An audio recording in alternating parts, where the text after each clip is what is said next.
What's going on, guys? Today we got a special guest. We got Juan coming on. But first, Mike, what's going on with you? I know you got a lot of things going on. A lot of what do you call those? Coals in the fire? Sticks in the fire, or pots, whatever them things are. Skewers. I don't know. Yeah. We got a lot going on, man. We're up and running here in Charlotte, man. We've already built out the team. We got about 10 agents. We're knocking out deals left and right. So obviously anybody's looking to invest into the Charlotte market, reach out to us over at 5 Pillars. Yeah, man. And then, we got a lot of good content coming out to the Military Cashflow community, guys. I'm going to be covering a lot more smaller videos about commercial real estate, about deal underwriting, about all these little things, because, you guys have been asking for it. So all that's coming out. Yeah. And just staying busy, man. How's everything on your end? Everything's all right, man. I'm just still, getting adjusted, dealing with some other things, and we're getting ready to take this test. We've been studying for the real estate exam, so we'll be licensed. Hopefully, we'll be licensed here soon once we actually take it. That's when I say we, my wife and I. And then other than that, just we're actually looking for a duplex right now in Savannah. So that search has been daunting just because Savannah is super hot right now. It's a very, very hot market, but we're looking for the multifamilies, trying to do the same thing. So that's really where we're at right now. And again, just like you said, creating this content for you guys. I've been slacking a little bit, but I got to get myself back together and then make more content for everybody out there. So that's where we're at right now. Let's talk about this new guest, man. Juan Esteban. He reached out to us on IG, and basically, he's like, "Hey, thanks so much for the help." He asked a couple questions, watched a couple of our videos to help push him along, and then and now next thing you know it, man, boom, he's got his first duplex, and he's going to be talking about it today. Yeah, and this is a perfect example of like a real life success story, and it reaches us, at a special place in our heart, tugs at the heartstrings, knowing that we influenced it, and it was literally one of our videos that was kind of like that catalyst to get him started. But the way that he went about it, all on his own, he approached it very systematically, and he was able to acquire a property that's getting him over 400% cash on cash return alone, not even including return on equity, not even including depreciation. His first property ever. So this guy dropped some genuine gems, and I'm excited to get started with it. Yeah, man. All right, now stay tuned, and you'll hear all about it. So get it.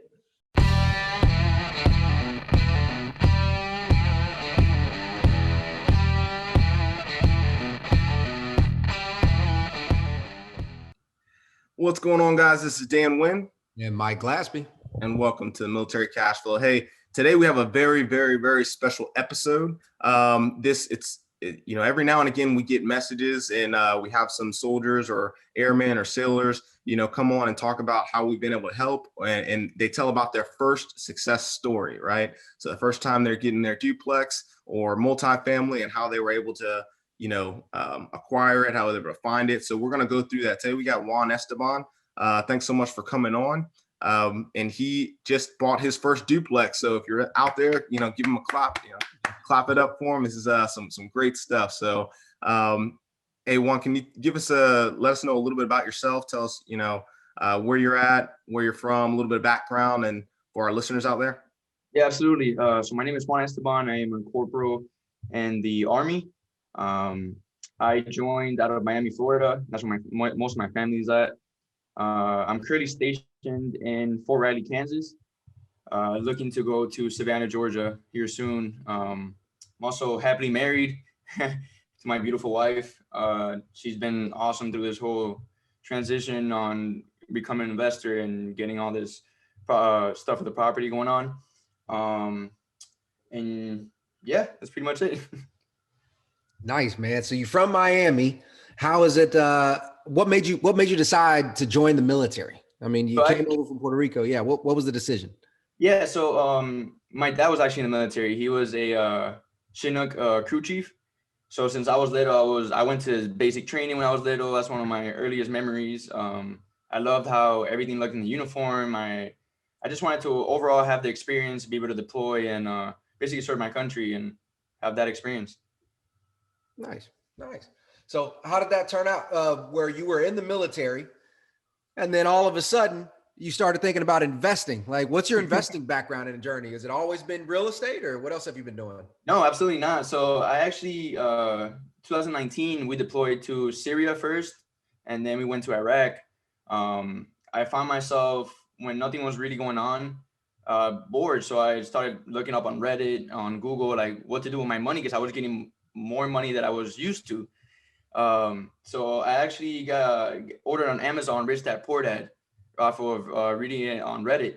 And once I read that book, just everything changed. I don't know what happened in my brain. I don't know what happened, but everything changed. I actually opened my first stock trading account. I started trading stocks when I was over there. And I started getting into wholesaling at first. So I just wanted to know like the terms. I wanted to learn everything. And actually, one of our medevacs NCO, he was like, "Hey man, you have all this money, put it into a duplex." I'm like, "What do you mean? I can't just buy a house? I'm 20 years old. Like I can't do that." But I actually found the video from you guys explaining how to actually invest with the VA loan, and I was like, "Oh, that makes sense." So everything just started clicking. But I'm not gonna lie, it took me about a year of procrastinating to actually do it. It actually took me, about a year. When I was in NTC in California, I was in the suck. I was over there just thinking. I had my little notebook actually. I have this notebook that I like take action now. So that was my main thing, analysis paralysis. So I wrote, I'm gonna buy a duplex right when I got back. So I called my wife when we were getting back, and I was like, "We're gonna buy a duplex." She's like, "What do you mean?" But and we started the whole process. I called my agent, and she actually found me that off-market deal because there was no duplex going over here. Everything was getting sold very quickly. Like first offer was getting accepted. So she actually found me that one. We were the first people to see it and first offer, and they accepted. So that's where we're at. That's awesome, man. I do want to take a quick step back. You mentioned, well, first you found out about it, you figured out, hey, I need to do something with my money. That's a smart decision. There's not a lot of not every soldier, does that, especially, on deployment, right? So you took the time, figured out, hey, I got some extra money. Let me try to figure out how to use this money wisely, right? And then you picked up the good old purple and gold book that's Rich Dad Poor Dad, which changed a lot of people's lives, which is awesome. But you said you first went into wholesaling, right? So I'm curious, what was the decision there? And then also, did you actually wholesale any deals, or like what did that part do for you? So I didn't really go too far into wholesaling because you know how it is on YouTube. Like you see all the YouTube videos, like, yeah, it's super easy. Just go out there, get a house, get a deal. That's it. That's all you have to do. There's $20,000 in a fee. So actually, me and my friend, he actually just bought a duplex as well. We did it around the same time. We've always been in the same thing. We're trying to start little companies, little side hustles and stuff like that. And we kind of just one day went out and started driving for dollars. And we got all the apps for I forget what it was called, but the apps so you can put the address and get the owner's information and all that. We started doing that. We sent a couple letters, we sent emails, we called. It's just, I feel like I was wasting my time, honestly. I never really got a deal or even a reply to any of my mail, my email, calls, texts. So I kind of just got like let down. But yeah, that's pretty much it with wholesaling. I didn't really do much with it. You think that kind of led to I guess you said you procrastinated for a while, I guess. Yes. So my question is, was there anything specific that kind of like jolted you into like, hey, it's time to get this duplex now? I'm done with wholesaling. Let's kind of get this duplex now. And it's actually funny that you mentioned NTC, right? Like that was your first, as soon as you were at NTC, that's when you were really doing a lot of work. I'm the same exact way. I was at NTC when I was coming out of NTC, when I actually created my LLC and bought and started working towards buying my first rental property as well. So maybe some NTC, maybe there's some magic or something about it. Yeah, I don't know. No, yeah. So I realized that most of people that are wealthy in this world have some sort of real estate,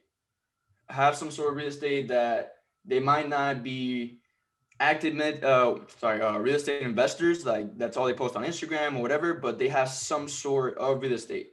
So I kind of put the dots together. So I was like, if all these people that are wealthy have real estate, there's something about real estate that works. So let's do that. So that's pretty much that. I love it, man. And you mentioned the YouTube videos, how you were constantly searching and how you ran across ours, and the link will be in the show notes for those of you who are interested in learning how to invest with the VA loan. But when you said that you started off wholesaling and everything looked easy, looked right, it was presented as easy. I think that is the biggest misunderstanding of anything in life, but really in real estate, they think that this is easy money. There's nothing about real estate that's easy. Not at all. That series of failures, right? Let's call it that you had, or lessons learned. It was that. What was the internal motivation, I guess, for you to continue to keep going? Why wouldn't you have just quit after the first wholesales didn't work? That's just not like me. I'm always, if something doesn't work, I'll find a way to make it work. I guess that's a lot of sports in high school and military. I was able to, I've tried so many different type of little businesses. I've tried to monetize Instagram pages. I've tried everything in the book. But yeah, I just don't give up. I either try the same thing over and over, or I just try to tweak it and try to make it better and then go from there. That's awesome. That's one thing that I've noticed with almost every single one of our guests, right? That have some type of level of success, whether it's their first duplex or they're doing, hundreds and hundreds of units, whether they're wholesaling hundreds of things, or whether they're doing Airbnb, they all are basically failing their way to success, right? So they're all trying something. The key word, like I said on your little notebook, take action now, right? So they're all taking action. Whether it doesn't have to be perfect action, it can be imperfect action, but they're still taking action. And then as they're progressing through that action, whether it be whether they're learning lessons or they're failing, they're basically making adjustments, but at the same time, they're continuing to take action. So that's just a testament to your mindset. And I think that's phenomenal. That's great. Thank you. Yeah, absolutely. With taking action, I told my friend as well, that's all it is. You'll learn the process when you do it. But I didn't realize that until I actually called my agent and I was like, I just need to do it. Like, what am I waiting for? Just do it. I got two questions for you, and you take your time answering. But the first one is, you mentioned one person told you, hey, you should just get a duplex, right? Yep. That's not a common thought within your peer group, right? Or within our peer group. Hey, just get a duplex. So was this person older? Were they the same age? Yeah, it was actually an NCO. He was the E7. For some reason, I click more with older people. I guess that's my mentality. I feel like I'm more. You can say it, mature. You can say it. Yeah, say it. You're more mature. Yeah. You're not. Doesn't look like you're out there buying the 2021 Chargers with at the So yeah, I sometimes click more with older people that have done things in their life. I judge a lot of the character, so I get to talk to them, and that's when I was in the talk actually in Iraq, and I was on Reddit on the Nipper computer, and he saw that I was looking into real estate and wholesaling. He's like, hey man, you should use your VA loan to buy a duplex. I'm like, for what? Like, why would I want to buy a duplex? That doesn't make sense. And then he started explaining to me, yeah, use the VA loan. You can buy up to a quadplex. You can do all this. So it was pretty much him that told me, hey, do this, put it in my mind. And that's when I found you guys on YouTube. Yeah. So excellent. Shout out to him, first off. And then second question I had to kind of piggyback on that. Again, that mentality, one, is not common within that age group, right? Within your age group or within most of our peer groups. But two, within the military. So how did your friends look at you when you were pursuing real estate and things of that nature? Yeah, actually, so I'm that type of person when I get into something, I talk about it 24/7. I don't know if my wife likes that or not, but that's what I do.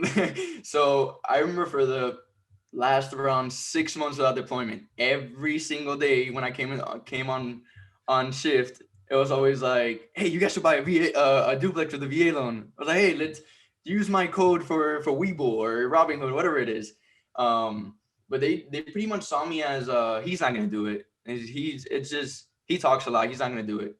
Which sometimes it is like that. I do talk a lot about things I want to do, and sometimes I don't pull the trigger on it. But this was kind of like a here you go. I did it finally. But yeah, they looked at me as, and that's not possible. He's only 20 years old. He's not gonna buy a house, especially not 2-unit house. So it feels good to absolutely right, to prove the haters wrong, right? And then it's where you do that suffer in silence, the type of thing. You just go out there, you do it in the back, and then all of a sudden, yeah, I got 2 units. Yeah. Absolutely. What? How much did you pay? Nothing. Now they're asking me questions. How did you do it? Yeah. Yeah. And so I got one more question before we, because I'm really excited to get into the actual deal itself and kind of find out a little bit more about the specifics. But one last question before, and I think this is an extremely key piece to any service member that's trying to do the same thing, especially if they're married. You mentioned your wife, right? So you had to basically bring this idea to your wife, who I'm not sure what her financial savvy is or anything like that, but how did that conversation go? What did that look like? Was it hard at first? What were some of the things that you kind of did to help explain what your plan is and how you guys want to build wealth together?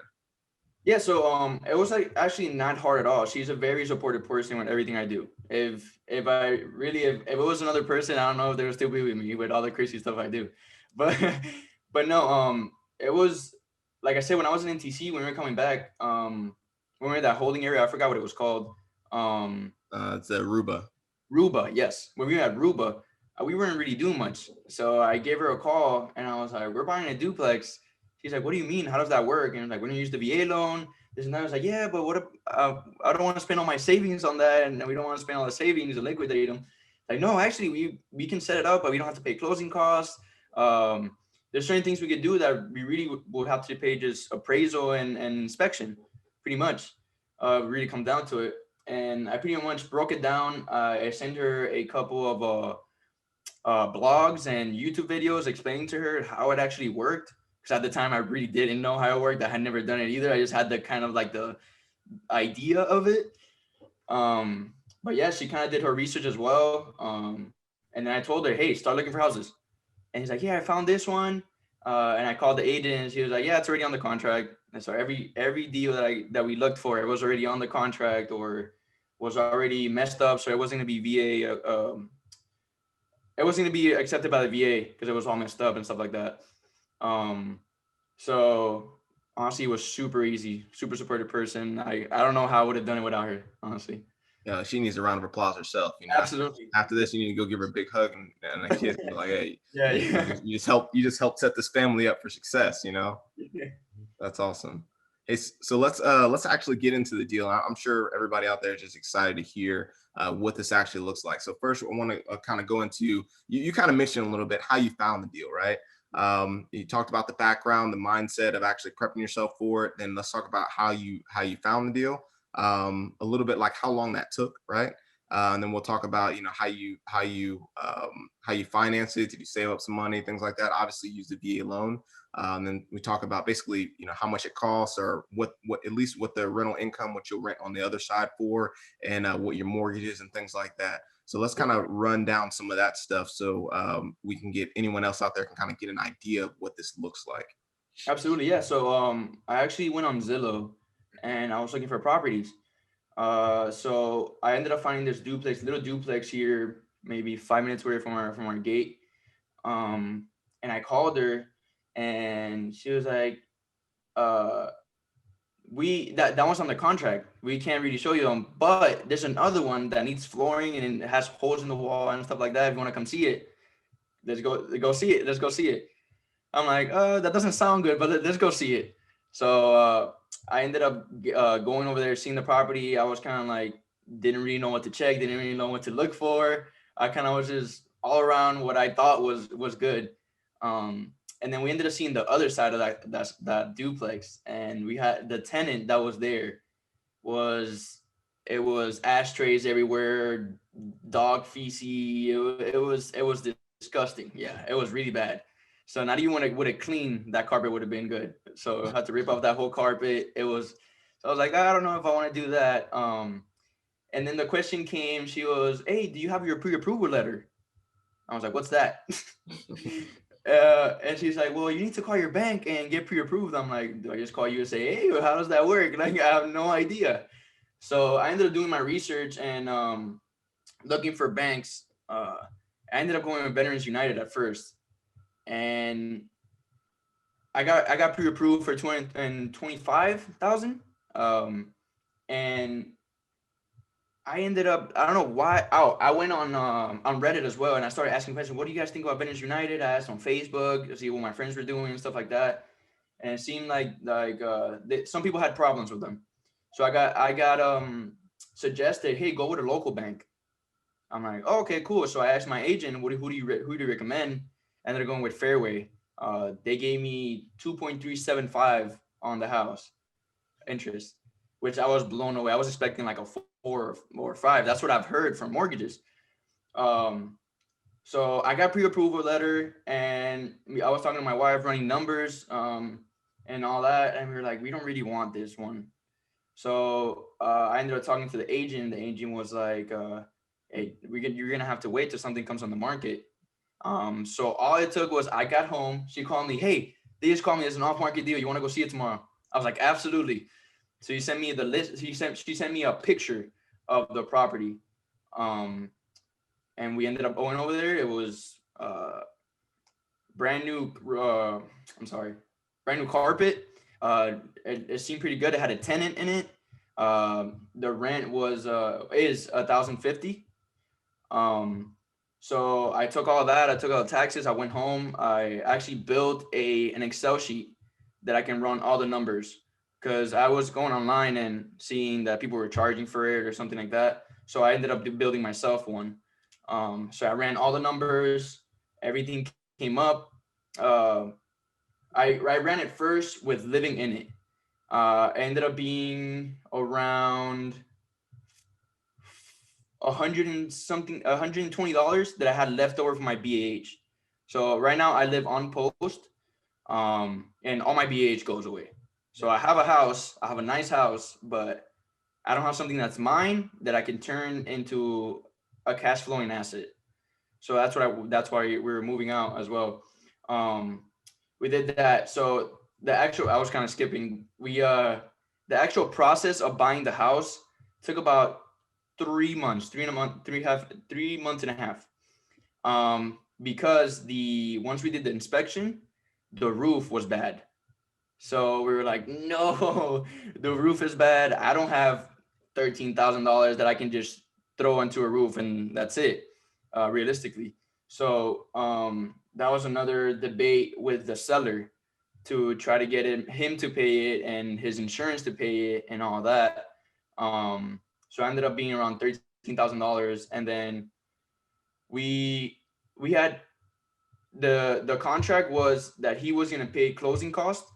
He was going to pay repairs. So once that happened, he kind of started backing out. The reason he started backing out was because he actually got offered for that property. He accepted my offer $190.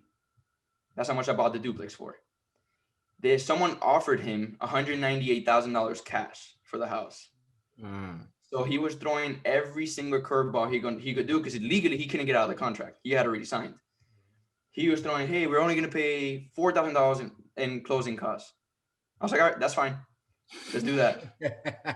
And I'm in his head, he probably went like, damn it. But and then he threw we're not going to pay for the roof. I'm like, you are going to pay for the roof? Like, you're going to call your insurance and do that, because we're not doing that.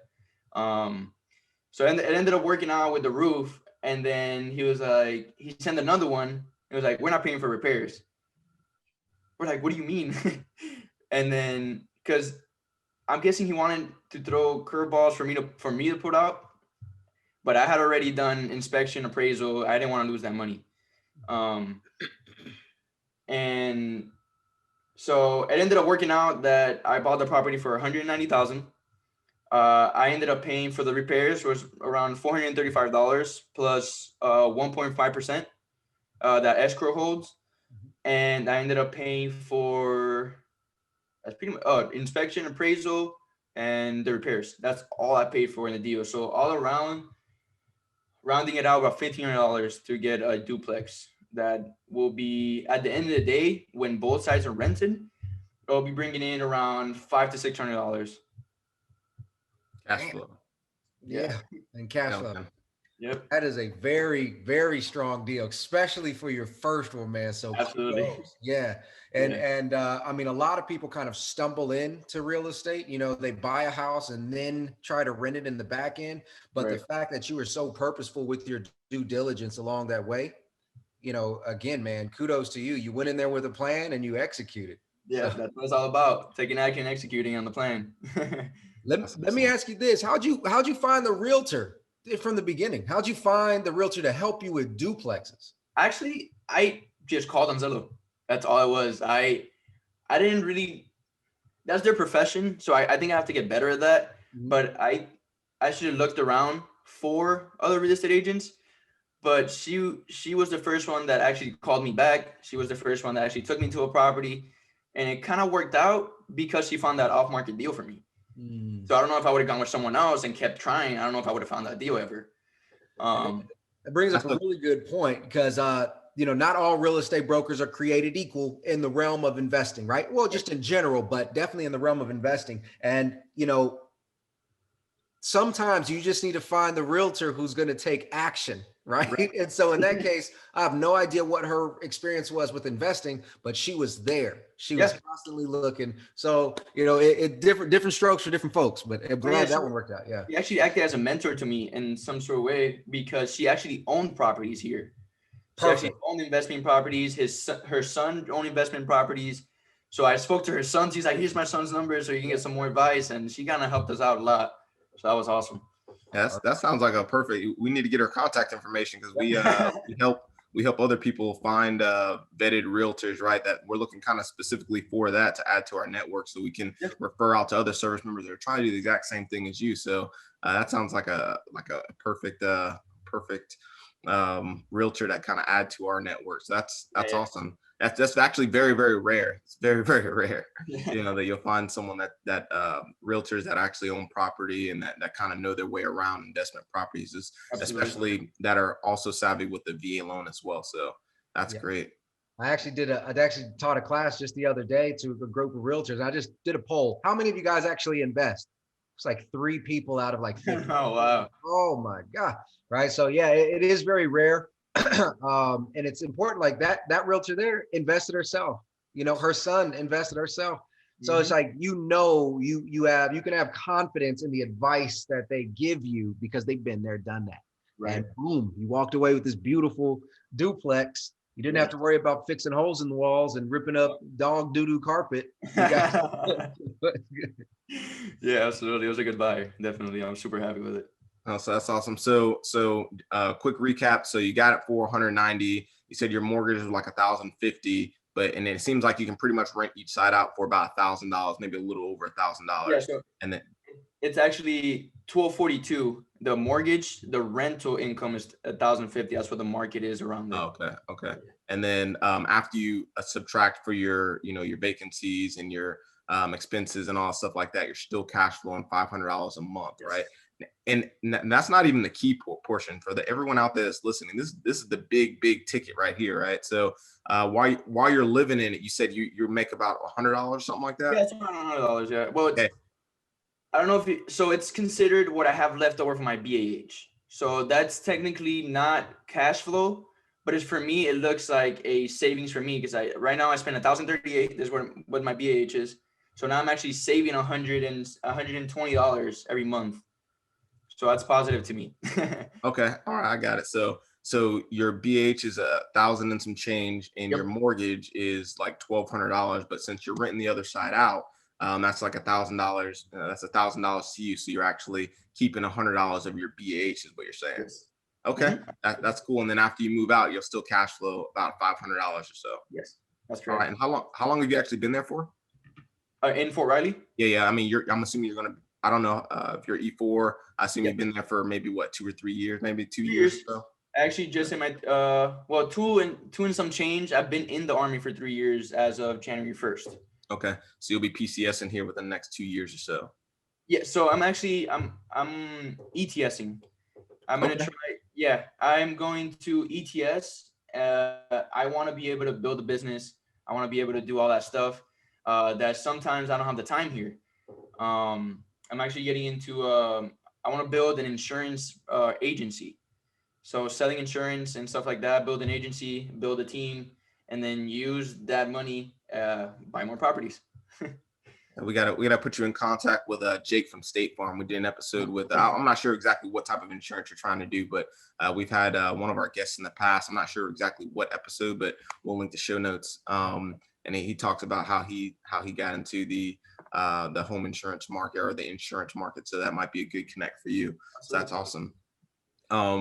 So yeah, I mean, I think that's great. You know, you're cash flowing. You're going to cash flow about $500 after you PCS. You're going to come down here. Seems like you want to come down here in the Hinesville area, Fort Stewart area. Right. So that's awesome. We'll definitely have to link up when you do that. Absolutely, yeah. And well, I'm just curious, why Hines? So you're ETSing, but you're trying to come to Hinesville. When you're from Miami, you're from beautiful 305. You know, all the way live. You know what I mean? So why Hinesville? I'm just curious. So in Miami, if you don't have money, you don't have fun in Miami. Pretty much, you don't have money to have fun or to even invest. So I'm looking at the property market. It's way too expensive for what I'm getting. I know in the Savannah area, Richmond Hill, Pooler, around there, I know I can get a deal. So you've been here before then. I mean, to know sub markets like that, I mean, you've been here before. Yeah, absolutely. My dad was actually he was stationed in Hunter. And okay. He loved it over there. So he's been there ever since. Okay. So he's been there ever since. I used to go there summers, winters.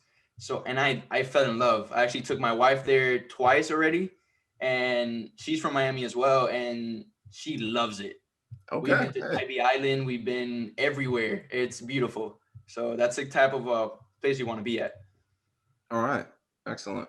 Yeah, I like the Savannah market too. So I do want to highlight one thing. I know I'm backstepping a little bit here, but have you ever ran your numbers, like your actual return on your investment for that property on the duplex? Yeah, absolutely. Yeah, I don't know if it's a good or a bad thing, but I'm really focused on the cash flow. So I know, so the two properties next to me sold for $214 2 years ago. Okay. I bought mine for the same exact thing, same amount of room, same build, everything for $190.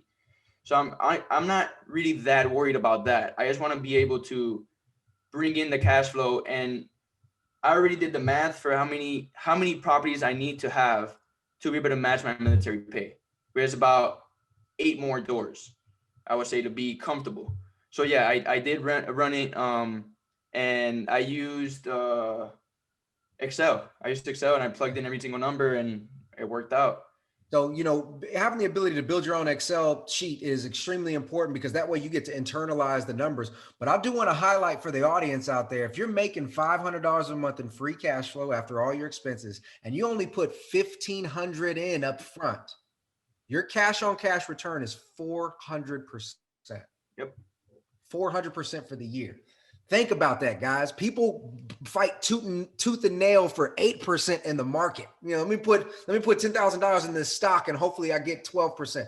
You got 400%. That's just in cash on cash, not to mention the equity that you walked into. Yes. So your return on equity is already over 100%, because you got, $20,000 in equity, you only put $1,500. So now your annualized percent, I haven't done the math, but it's probably 600. You see what I'm saying? Like, it's insane that year one is insane. Yeah. And I'll have to look back at the Excel, but yeah, I have all those numbers in there. That is how you grow exponential wealth through real estate, by using creative financing, upfront VA loan. Boom, you acquire it, you get just stupid returns. And now you get 8 more like that, 8 more doors like that. Absolutely. And then I'm matching what I'm making in somewhere. Yep, exactly.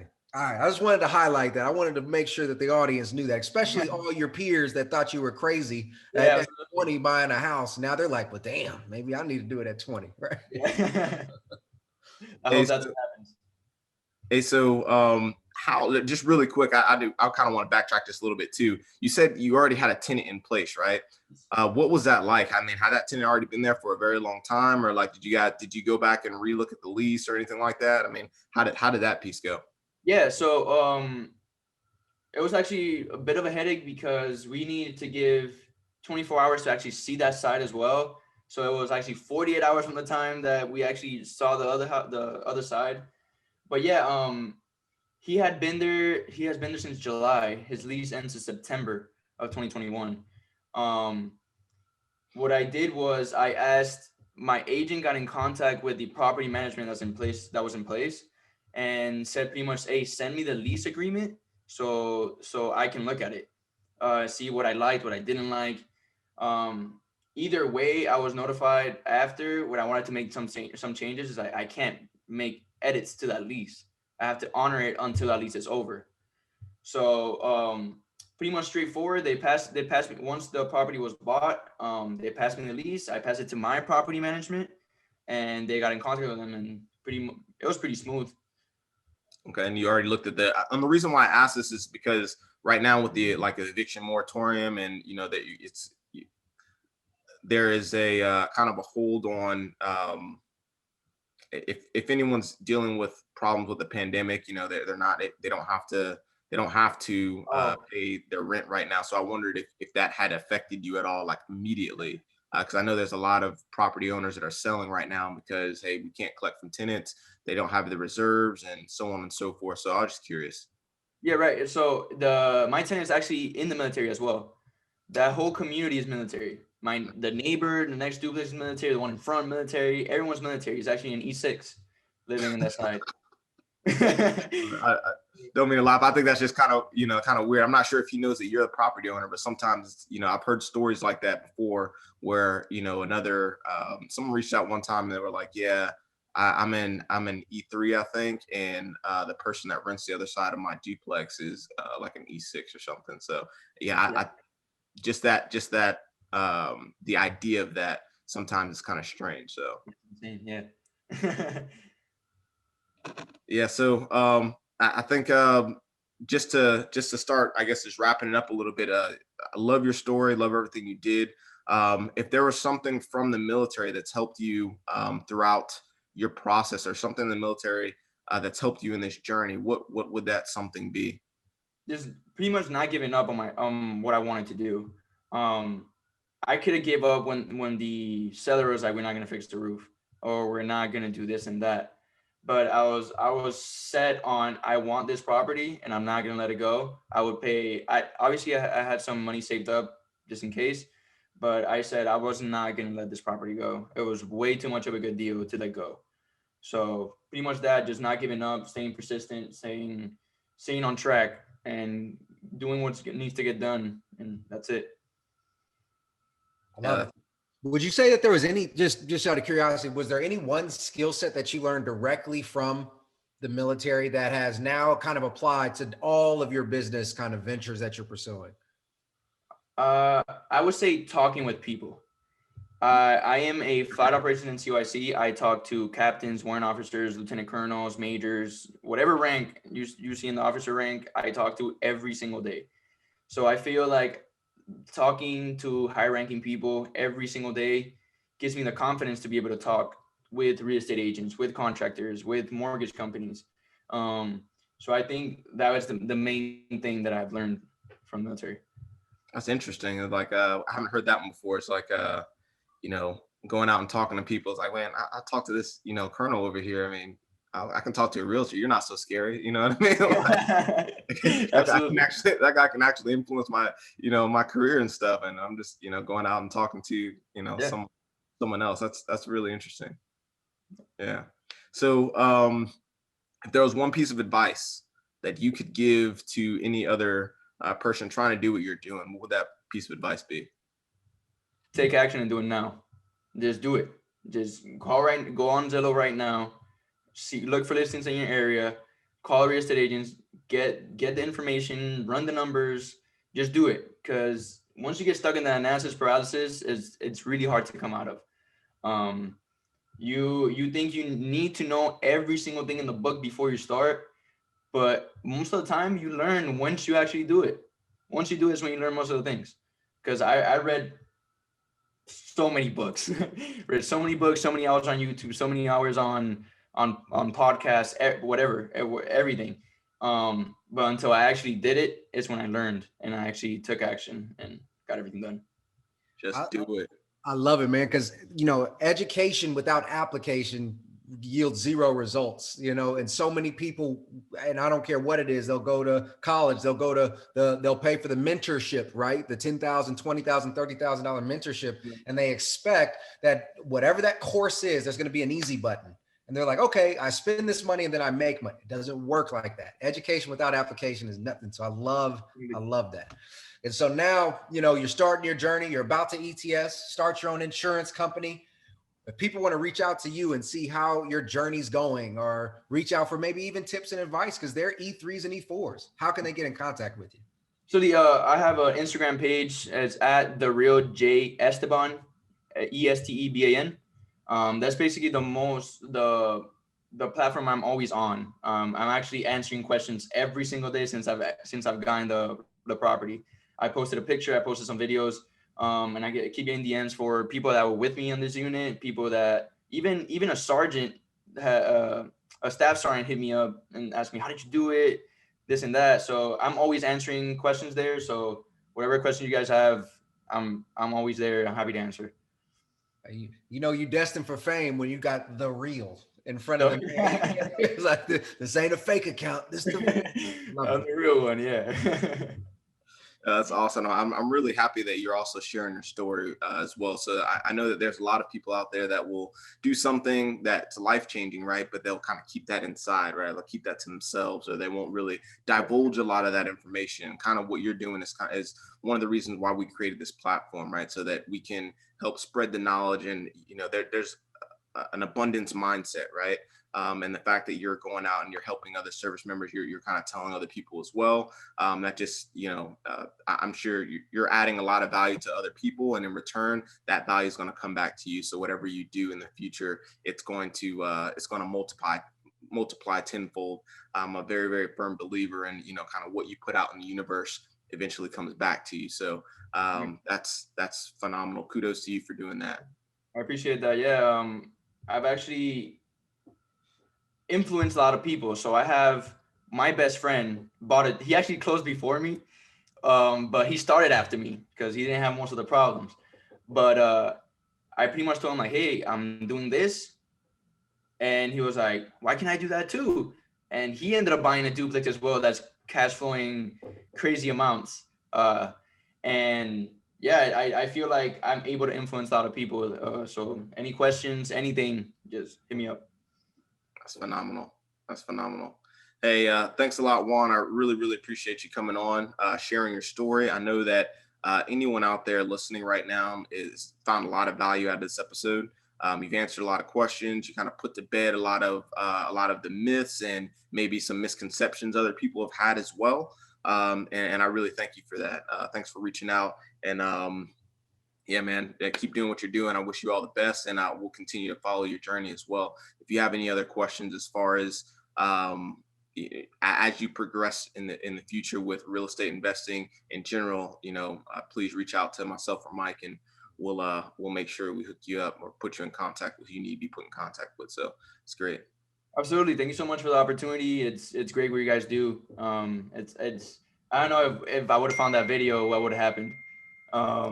So you broke it down. You guys were awesome. So thank you for the help. Appreciate it. With that said, this is Dan Wynn and Mike Glaspie signing off.